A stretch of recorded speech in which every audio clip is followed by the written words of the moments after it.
Hi, everybody. This is Meredith Herrenbrook with Living Your Awesome. Today, I wanted to talk to you about being present. What does that mean? Why is it important? What's going on with all of that? And the reason I wanted to talk to you about that is because I get caught myself in these modes of being stressed about the past and being stressed about the future. And why aren't we able to be present more often? So let's just think back in our past and see when we have been present. What does that feel like? So let's just even start with that on what that really means. Have we ever really been there before? Being present is really when you're not thinking about the past. You're not lamenting or fearful of the future. You are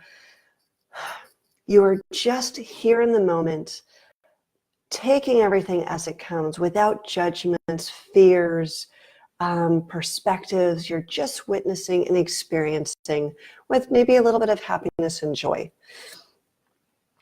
So why can't we stay in the present? One of the reasons we cannot stay in the present is because our monkey mind, our brain is designed to actually protect ourselves from the future. Protect ourselves from any possible worries of the future. And we're also trying to figure out the past. What worked? What didn't work? What could work better? We're always trying to do the hindsight, make our world better.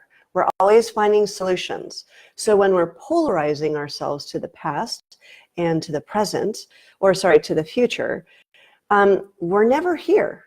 And being here actually doesn't require any mind work.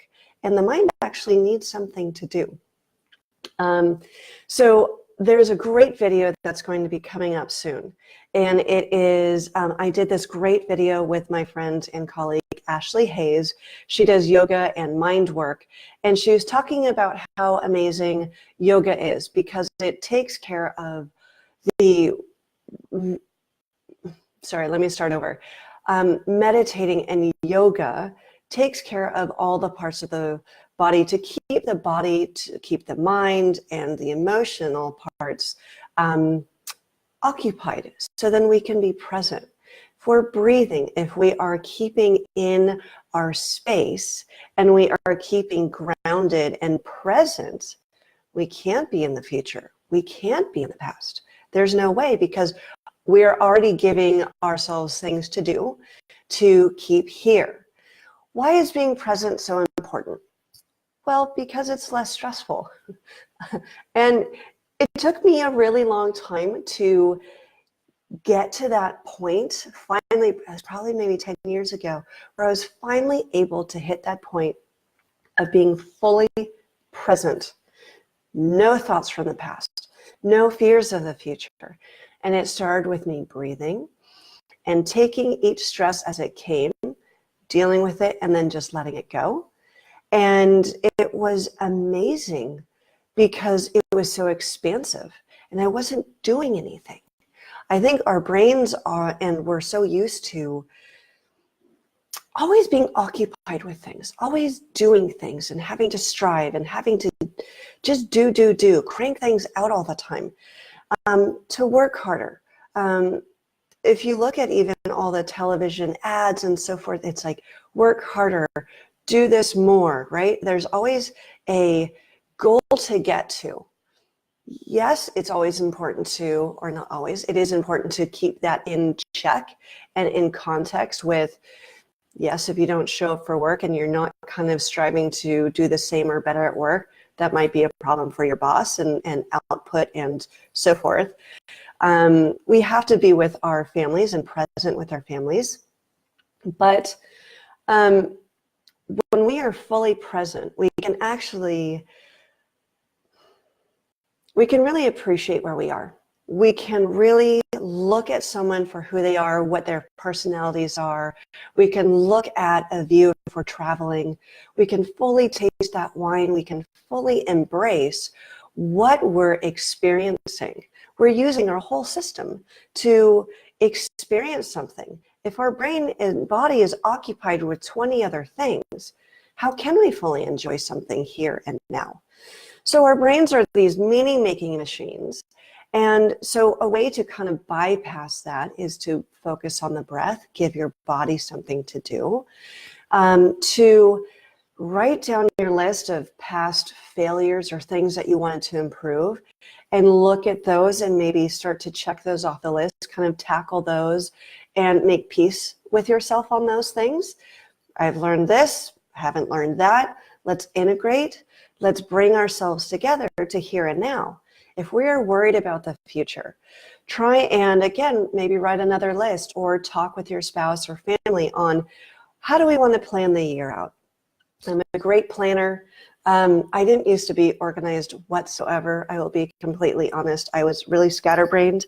But I will tell you, this little planner here is amazing because what it does is it sets things in time. So you don't have to think about 20 million things all at once. You can think about, what am I doing right now? What am I doing today? What do I want to plan for tomorrow? If I'm planning for something for next week, then I can start planning or thinking about it in a few days. But if we're thinking about everything right now, we can't really appreciate where we are right now. So if you accordion it out using a planner, I love orange and all things wonderful. This is a Franklin planner. Gotta say it's amazing. So if you can take care of your future smartly and wisely, and you can make peace with the past, start your breathing exercises maybe 5 minutes in the morning or 1 minute, and just don't think. Give yourself permission to have 5 minutes to yourself. Don't think about anything. Don't have needs. Don't have anybody need you. And sit with that. The one thing that I had learned is that people keep busy so they don't have to have space for themselves, because that can be scary. I know someone who is really masterful at creating her world to be super, super busy and worrisome and stressed and, oh, I've got to do this, no, I have to do this. Everyone does have busy lives, but it is also kind of as busy as we create it, right? If we have children or if we have or a job and these things, you have to really be honest with yourself and be clear with what you can do, when you can do it, how you want to do it, and put certain things into the future so you're not doing everything right now. It's okay to not be there and do it all the time. So sit for a moment, take a breath, find your feet, sit into your butt, just wiggle yourself and feel your body. Feel yourself right now. Take away all the worries. Maybe create like a bubble around yourself. Just create an imaginary bubble of plexiglass, and keep the boundaries. Everything out there, past, present, past and future, out there, not going to think about it. If it crosses your mind, thank it. Okay, I'm going to be right here now. Okay, focus on the breath. Think as much as you can about the breath, what you're feeling inside, what you're doing, what's happening. The more you can occupy your brain to what the breath is doing, the outside world will naturally fall away, because you are actually doing something, keeping your brain occupied. You're keeping your cells revitalized, which is super important, of course. So then sit with that for a minute and just practice that for a while. Maybe once a day for a week or two, or maybe a month, however long, then maybe stretch it. It always starts small, and I want to make sure that you don't stress yourself about this, because that's not what life is about, that you have to achieve something in order to get some gold medal. This is just, I want to feel a little bit more relaxed. I want to be a little bit more present. I want to maybe have these knots in my shoulders maybe go away, right?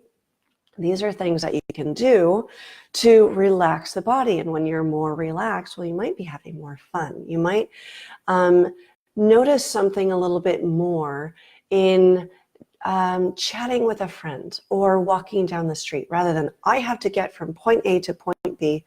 Maybe you can enjoy the experience a little bit more. Maybe you can have more of an excited outlook on life.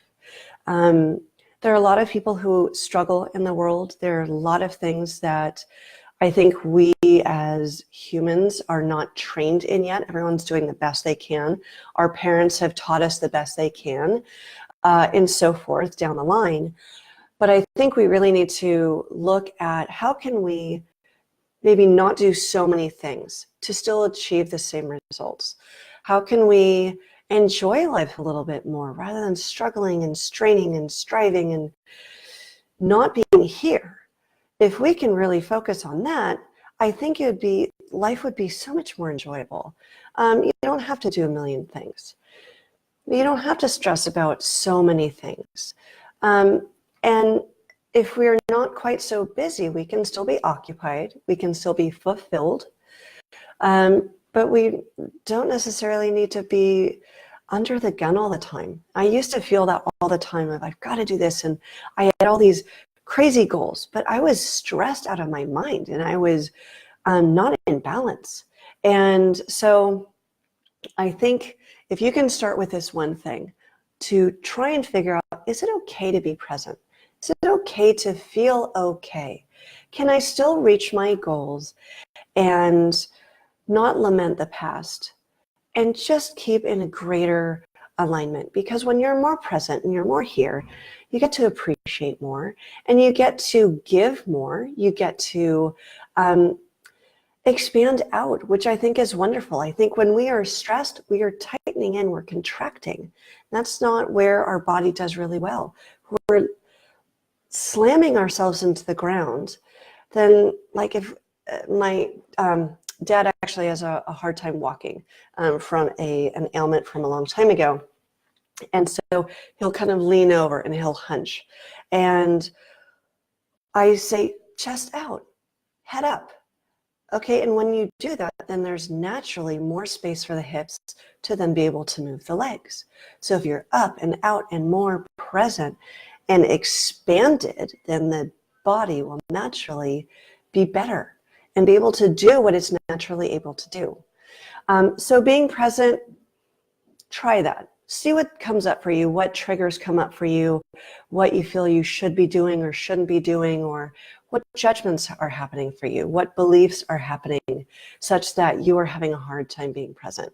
When I'm in my present state with the outside world gone away, I have to tell you that more ideas come, I'm more inspired, I'm happier, I can laugh more, I can really appreciate the people I'm around with more, and I would love for you to experience that more.